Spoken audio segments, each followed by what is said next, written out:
Hey biology students, welcome to the second half of the virtual lecture on cellular respiration and fermentation, part 2.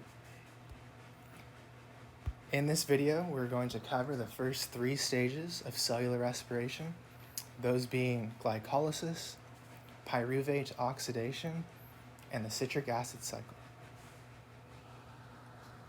And there is one major event that occurs over and over again during these first 3 stages. And it's a really nice way to easily summarize what goes on during the first 3 stages. And that event is we are going to continually use enzymes to break down glucose. And every time we do so with an enzyme, we are going to remove a pair of electrons from glucose and subsequently transfer that pair of electrons to another molecule called NAD+. And we're just going to do that over and over again during stages 1 through 3 until, in a sense, there are no more bonds to break on glucose and we've extracted all of the energy from glucose and all that's left is the waste product CO2. So that's all we're looking to do, basically completely break down glucose as much as we can and extract as many electrons as we can from it, because the electrons represent energy, the energy that we're looking to harness from our food. So this special molecule that's going to harvest or collect these pairs of electrons from glucose is called NAD+, stands for, I believe, nicotinamide adenine dinucleotide. You don't need to know the technical name. NAD+ is fine. But the name of this molecule changes with respect to whether it is currently holding electrons or not. So when this molecule, NAD+, is not holding onto a pair of electrons, it's called NAD+. But once it's gained a pair of electrons, its name changes to NADH. So it has 2 different versions of itself, one when it's carrying electrons, one when it's not.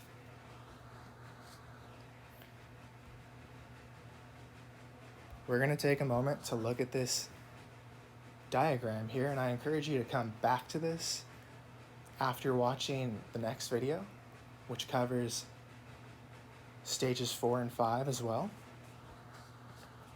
But as we're going to learn here, cellular respiration is really just a series of electron transfers from glucose all the way to oxygen.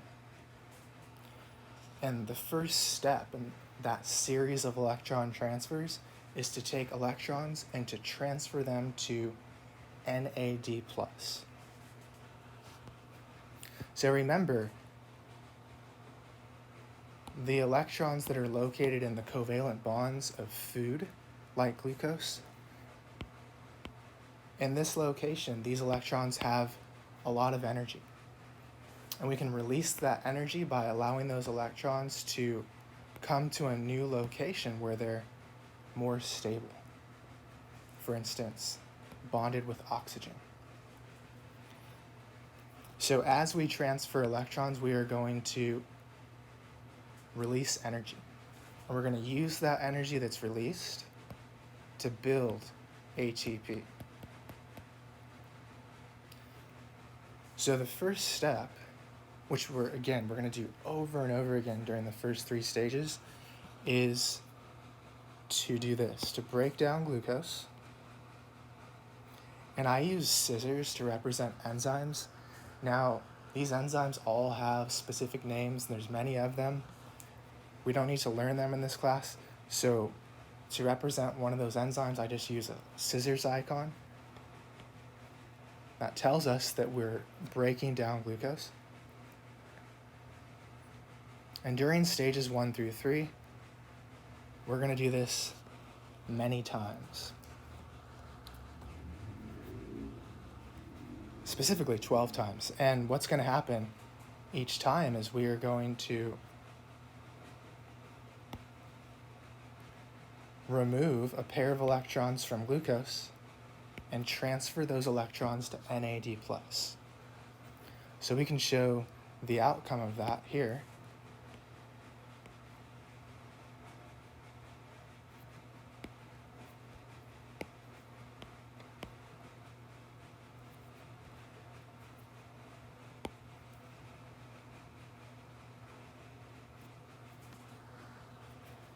And then remember I said this shuttle molecule, its name changes when it's carrying a pair of electrons.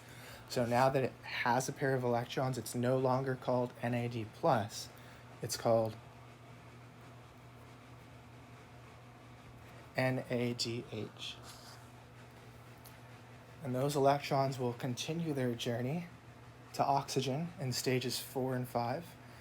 So tune into the next video to understand these steps. It's called the electron transport chain.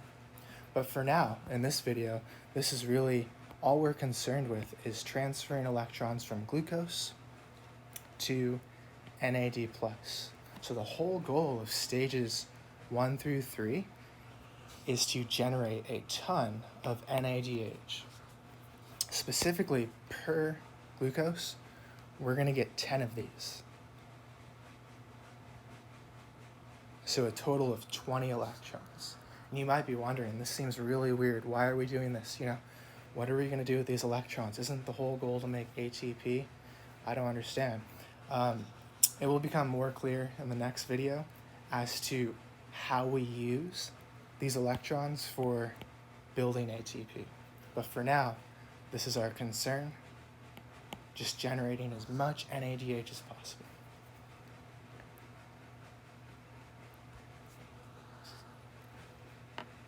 So we have a specific name for this type of chemical reaction where we transfer electrons from one molecule to another. So in this type of chemical reaction, one molecule is going to be losing electrons, and another is going to be gaining those same pair of electrons.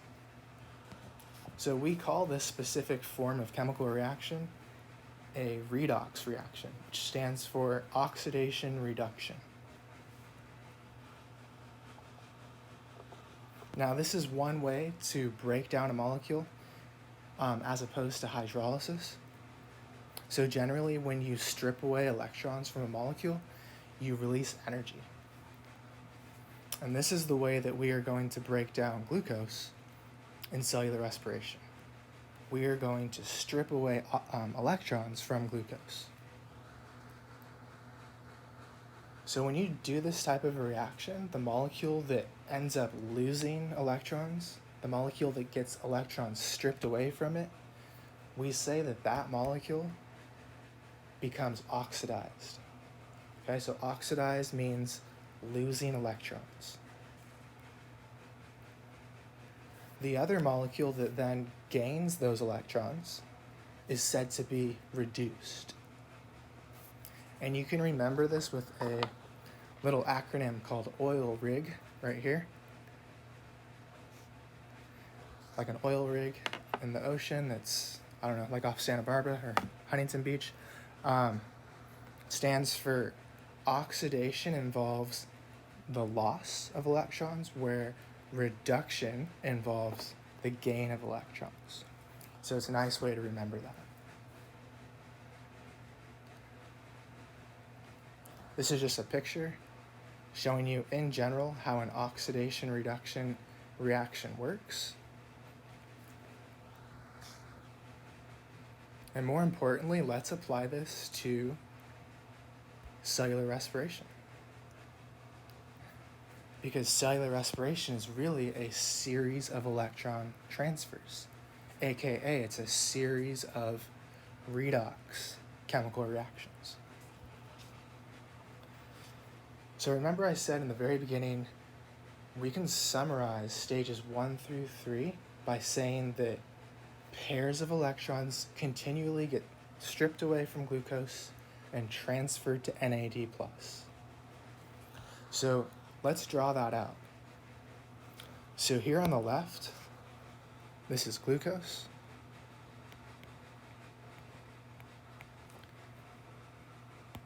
here on the right, this is our shuttle molecule called NAD+.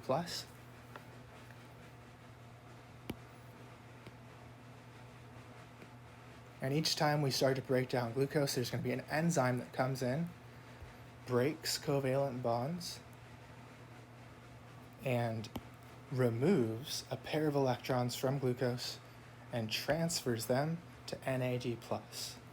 So the outcome of that event would look something like this. Glucose would lose a pair of electrons. NAD+ would gain those same electrons that were removed. And since it now has a pair of electrons, its name becomes NADH. That's it. Okay, now you can, like I said earlier in my last video, you can make cellular respiration as difficult and complex as you want if you really peek into the chemistry behind all of it. But regardless of that, for our purposes, we don't need to know the names of all the enzymes, the structures of all the molecules. Okay? We can distill it as such. This is all that's happening. There's different enzyme names. Glucose and its name changes as you start to break it down. The remnants of glucose or the pieces of glucose each have different names. But really, in reality, all we're doing over and over again is this. So that's what I want you to know. So let's apply those terms that we just learned about in the PowerPoint slides, oxidation and reduction, to what we just drew out here.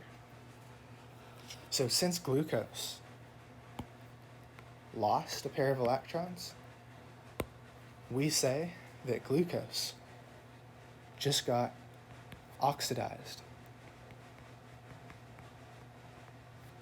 And since NAD+ gained a pair of electrons, we say that it got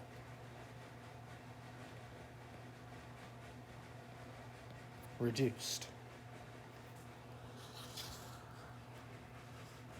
So again, oxidation just means to lose electrons. Reduction just means to gain electrons.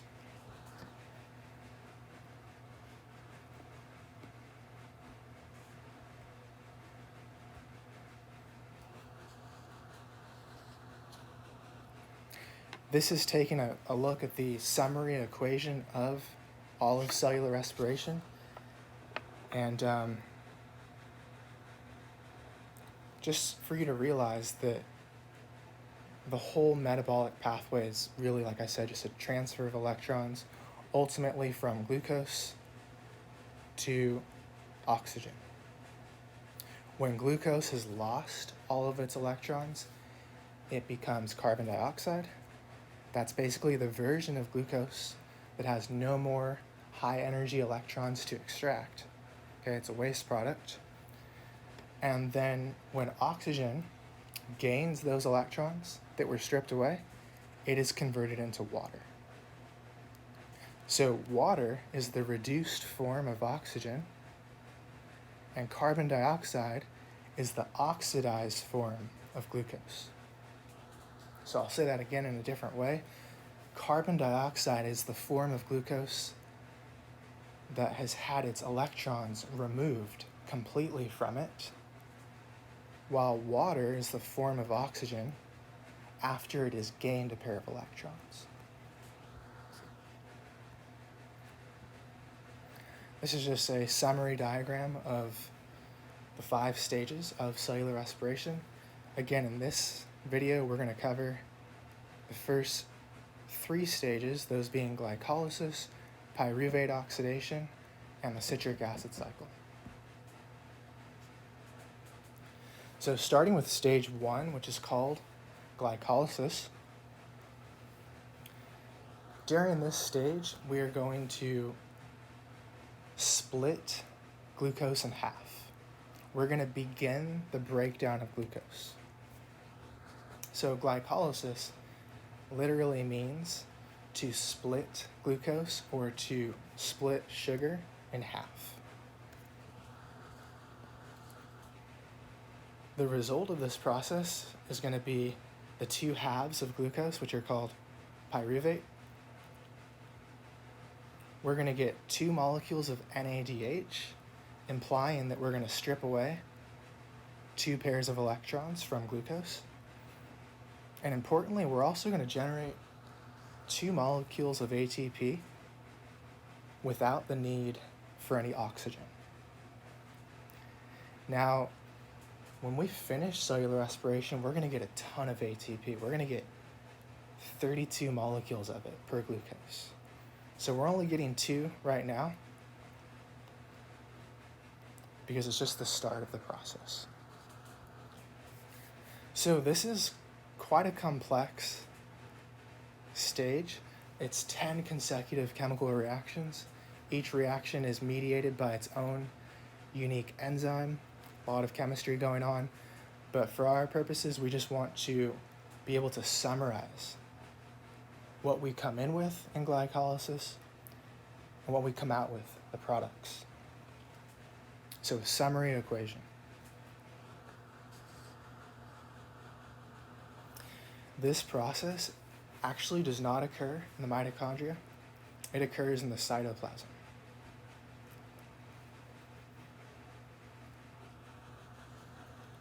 So let's talk a little bit about glycolysis. You can break down glycolysis into 2 halves. So the first 5 reactions being the first half, the second 5 being the second half. And the first half is called the energy investment phase. And it's called this because, ironically, the cell actually has to use up or expend 2 molecules of ATP to do this stage. And that's ironic because the whole goal of cellular respiration is to produce ATP. And right off the bat, we're in a deficit. We've produced -2 ATP. But it's going to pay off in the sense that it's going to allow us to make up for that loss and generate a lot of ATP in the final stages of cellular respiration. But the reason that we have to expend ATP during the start of glycolysis is that when we use 2 molecules of ATP, remember the term, we hydrolyze ATP, their phosphate groups actually get transferred, as you can see here, to glucose, which helps make glucose more unstable. Makes it easier for us to split glucose in half and begin the breakdown of glucose. So that's why we have to use ATP to start cellular respiration.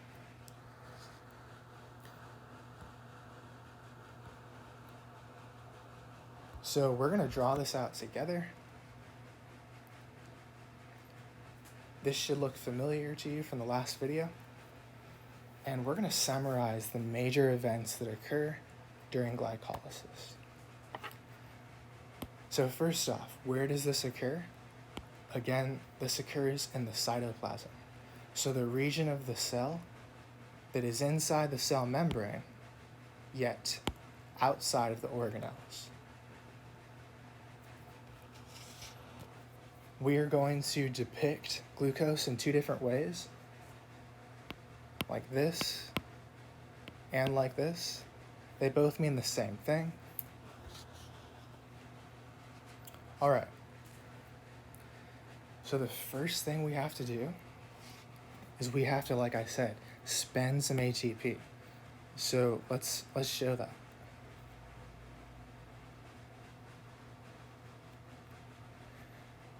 Specifically, we have to use 2 ATP, so I'm going to put -2.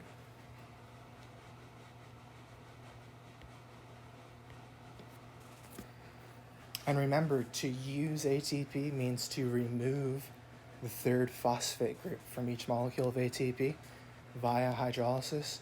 So we're going to do just that.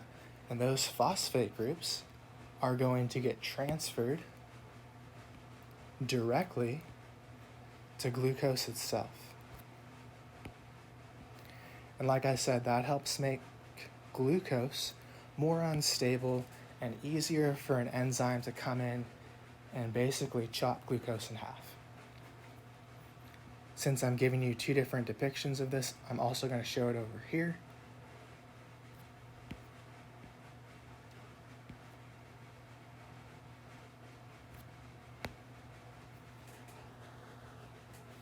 And again, the next step is going to be splitting glucose in half. So I'm not showing it, but an enzyme comes in and it's going to break that in half. Remember, I depict enzymes as scissors, so let's add in our scissors. Now again, I'm really oversimplifying this whole stage. There's not just one enzyme, there's about either 9 or 10 different enzymes that help us break down glucose into pyruvate. But for simplicity, we're going to use one pair of scissors. And the result is going to be, like we said, the two halves of glucose.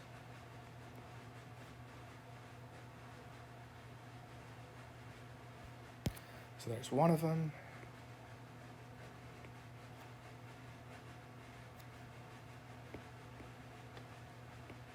Here's another way to look at it.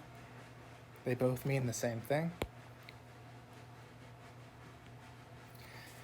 Now, immediately after glucose is split in half, we do an oxidation reduction reaction. We start to remove pairs of electrons from glucose. So that happens. Basically, from each half of glucose, we strip away a pair of electrons and transfer them each to a molecule of NAD+. So let's imagine that happened. We strip away a pair of electrons, transfer them to NAD+. What would be the outcome of that? Very similar to what we drew in our last diagram. We're going to get NADH. We're going to get 2 molecules of it because we're going to do this for each half of glucose. So for each half of glucose, we strip away a pair of electrons. So we're going to get 2 molecules of NADH. In the process, I'm not going to show you how because it is quite complex. We're also going to produce 2 molecules of ATP in a very primitive manner of producing ATP called substrate phosphorylation that doesn't require oxygen. But that is not good enough for a huge organism like ourselves. We cannot survive on 2 molecules of ATP per glucose. We need more than that. So that is why we're going to undergo stages 2, 3, 4, and 5. So we can get 32 molecules of ATP as opposed to 2. And then lastly, let's name it. We also get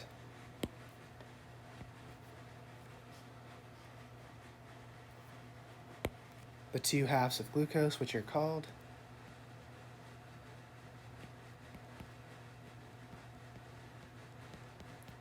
pyruvate. These are also, these are also pyruvate.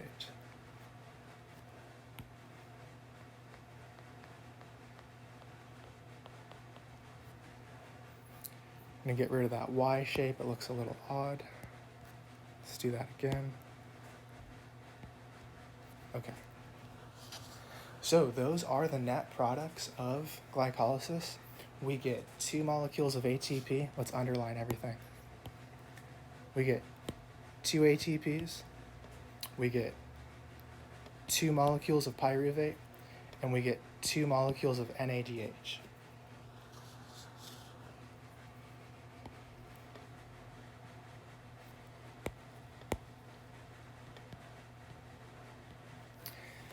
And from the perspective of a multicellular organism like yourself, like an animal or a plant, this is just the start of breaking down glucose. So you can say that we are priming glucose for further breakdown in the next two stages. So we're just getting things started. We didn't produce a lot of ATP, but we split glucose in half, which is going to make it easier to further break down in stages 2 and 3 within the mitochondria.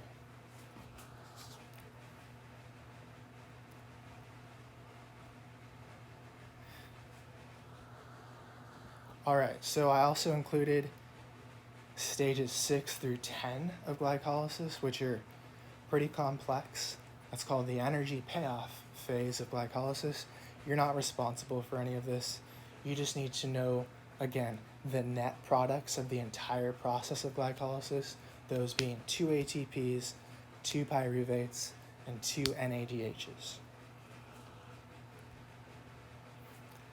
Next, we're getting ready for stages 2 and 3, which actually occur inside the mitochondria.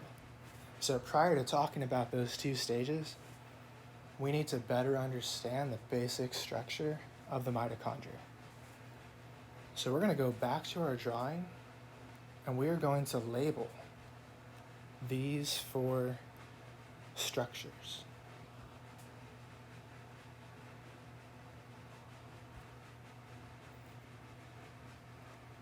So first off, this whole structure is the mitochondria. First thing you want to know about it is that the mitochondria itself has 2 membranes. So let's take a moment to name and label those 2 membranes. The outermost membrane is conveniently called the outer membrane, shown here in orange.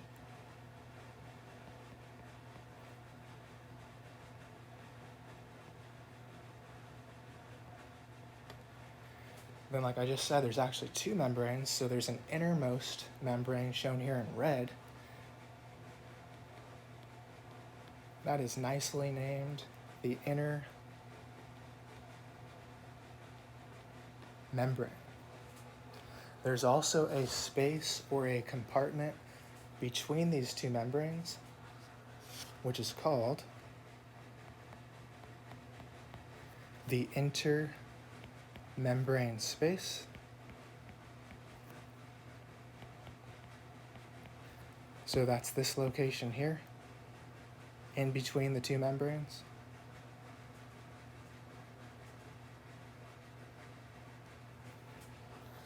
Then the innermost space or compartment of the mitochondria is inside the inner membrane, and this space is called the matrix. And that is this location right here.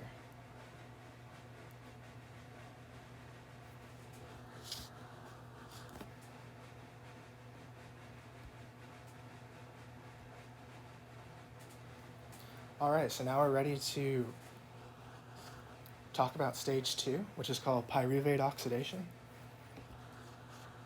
So stage 2 actually occurs inside the mitochondria, specifically within the matrix of the mitochondria. And we're basically continuing on from glycolysis. So we're going to take those 2 halves of glucose and begin to further break them down. So we're going to take the 2 pyruvates and oxidize them one more time, stripping away another pair of electrons from each pyruvate. That's really all we're going to do here in the second stage. So it's probably the easiest, the most simple of the 5 stages. I think it's easiest for me to draw it out. So since I need more space, I have another diagram here where I zoomed in a little bit on the mitochondria. And again, we're just going to follow up with glycolysis. So we're going to begin with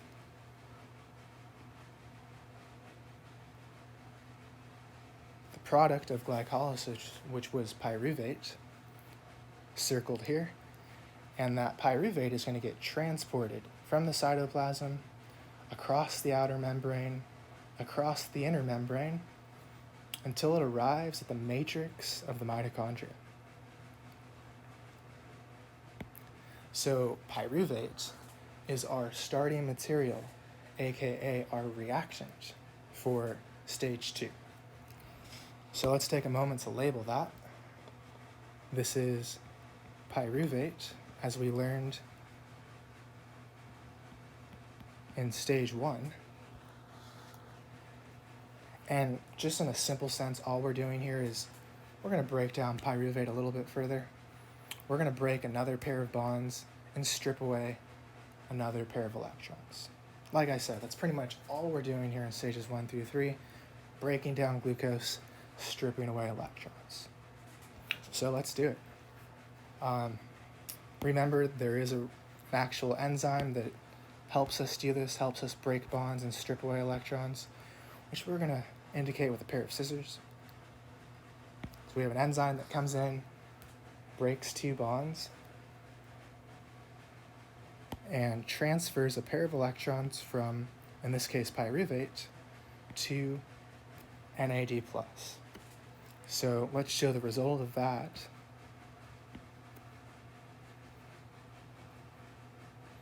Now things get kind of wacky when let's see what happens here.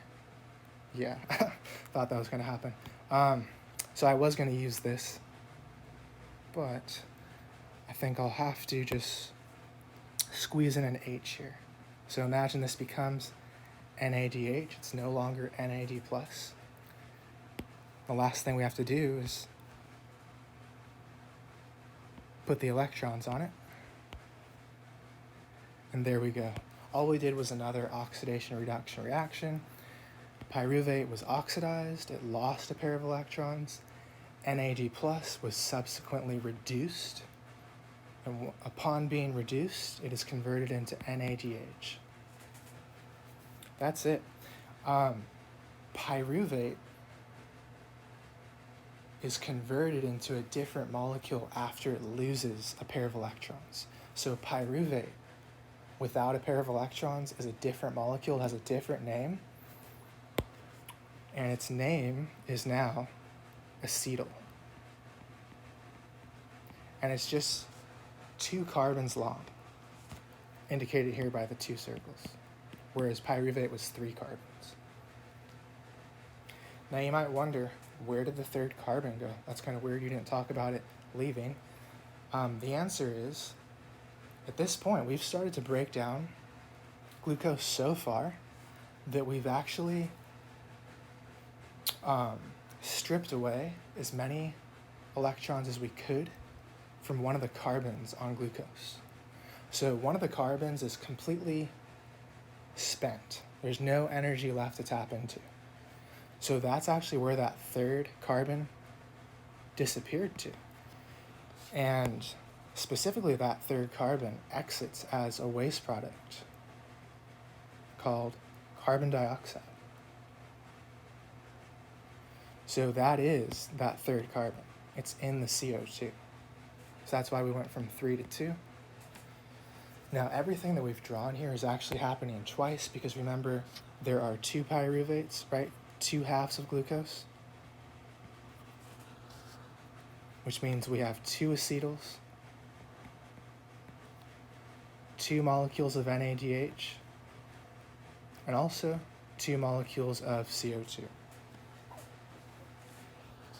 So for all of these stages, we want to look at the big picture. What are the net products, and where is this occurring? So first off, this is occurring inside the matrix, and the net products are, let's underline them,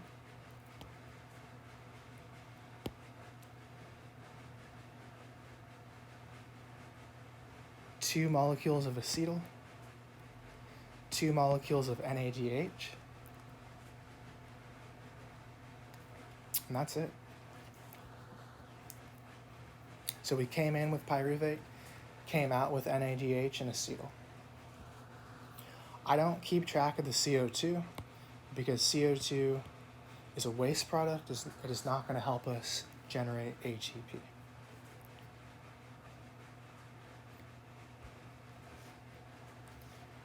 All right, so this is just another view of stage 2 from your textbook.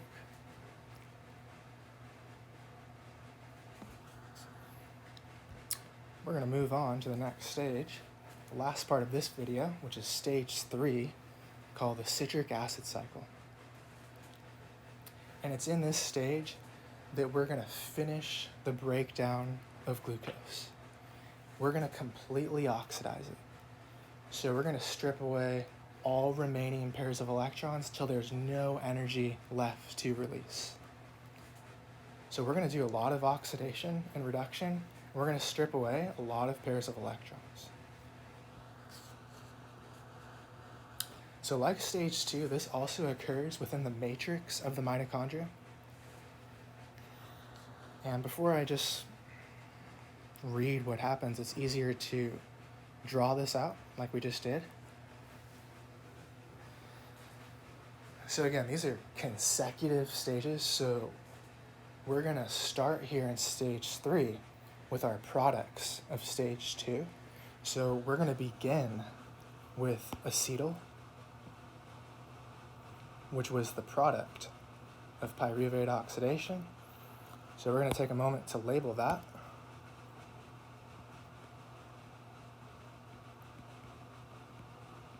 Acetyl, which is basically this 2-carbon molecule, which is a remnant of glucose as we've began to break it down. And the first thing that happens in stage 3, the citric acid cycle, is the cell is really nifty and thrifty in that it's able to reuse parts. And it's hard to explain, but if you go back to the last glucose that was broken down, it's able to reuse the pieces of that glucose, add them to acetyl, and in a sense, build a new glucose so that it can break it right back down and extract more electrons. So there's no other way to say that than how I just said it. It is kind of complicated, but that's the first step. So we take that acetyl and we actually add it to a 4-carbon molecule called, kind of a tongue twister, oxaloacetate. So if you do 2 plus 4, we're going to get a bigger molecule that is 6 carbons long, and that is called citric acid, also known as citrate. And that's very similar to glucose. It's got 6 carbons and a lot of bonds that we can subsequently break right back down, releasing their electrons. And that's really all we're going to do in this cycle. We're just going to take this molecule, use a bunch of different enzymes, chop it up, release as many pairs of electrons as possible. Okay? So that's why we have several pairs of scissors, because we're going to chop up this molecule several times using enzymes. So let's show that.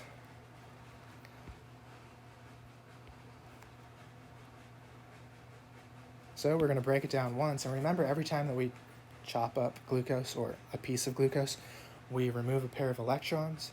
So sitting around waiting for those electrons is NAD+. And that NAD+ is going to harvest those electrons that get stripped away. As it does so, its name is converted to NADH. And boom, that's our first pair of electrons. And again, we're just going to repeat this process a few times, specifically 4 times.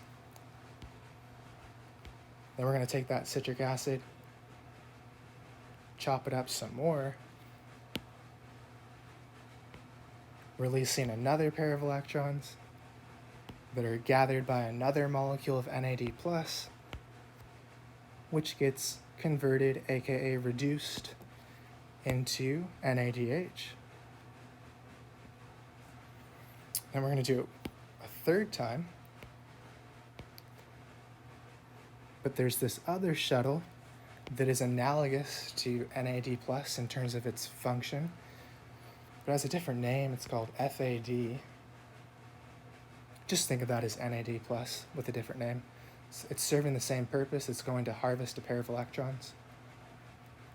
And we have a 3rd enzyme that comes in, further breaks bonds on citric acid, strips away another pair of electrons, transfers them to FAD. FAD's name changes upon gaining a pair of electrons. We now call it FADH2. It's getting kind of repetitive because it is. Oops. And then one last time, we're going to break another pair of bonds, liberating another pair of electrons, which are subsequently harvested by yet another NAD+.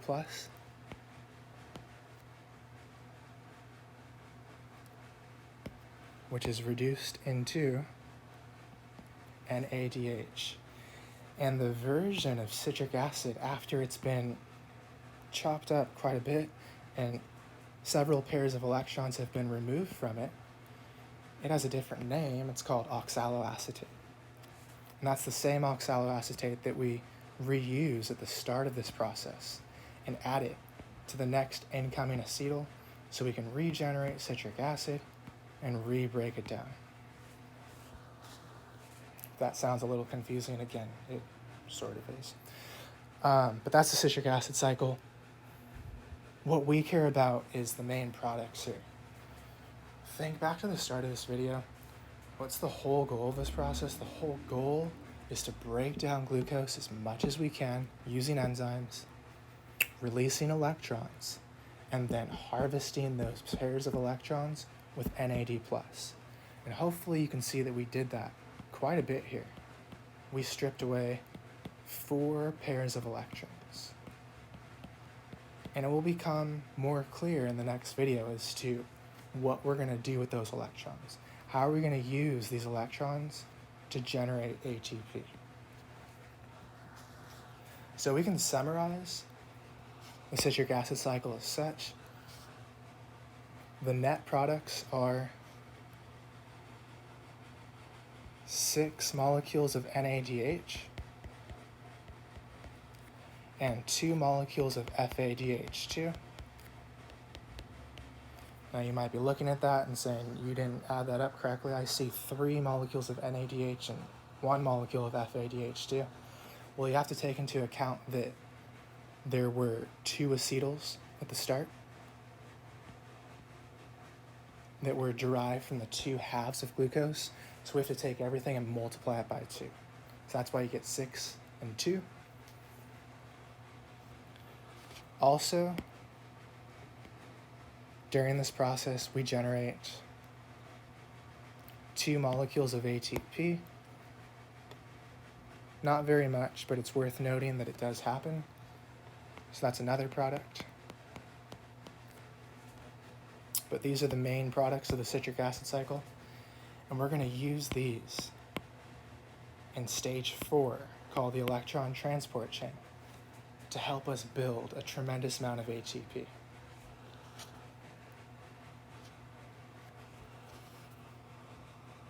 So we can add these to our products from stages 1 and 2. So remember, in stage 2,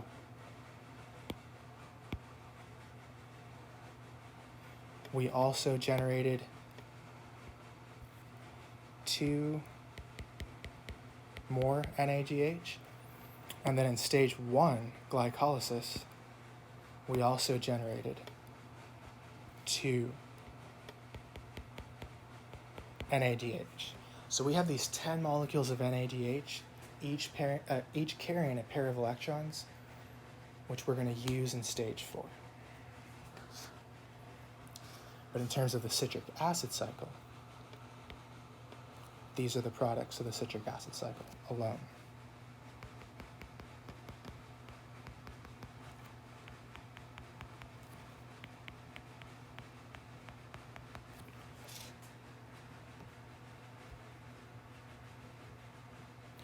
Okay, so everything else that you see on this slide, we've mentioned in the drawing.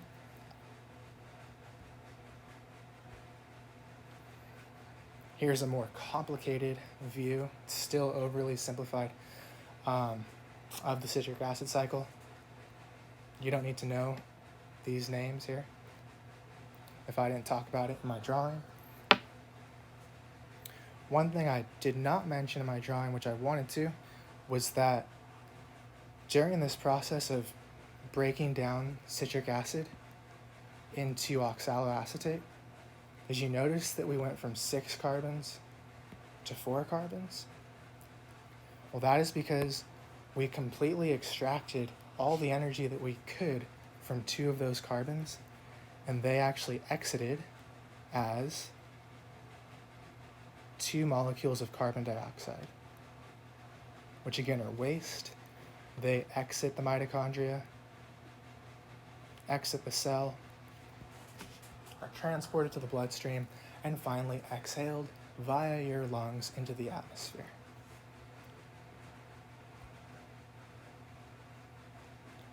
So CO2, like we said, is pretty much the version of glucose that has no more energy left. We've extracted all the electrons from it, and what we're left with is carbon dioxide. So think of it this way: when you exhale, you're really exhaling the little pieces of your food that have no more energy left. So regardless of whether it came from a fat, glucose, or a protein, you're exhaling a bunch of CO2, which is basically just like the chopped up pieces of your food. Kind of weird, but true. That's it for this video. Make sure to tune in to part 2, where we cover stages 4 and 5.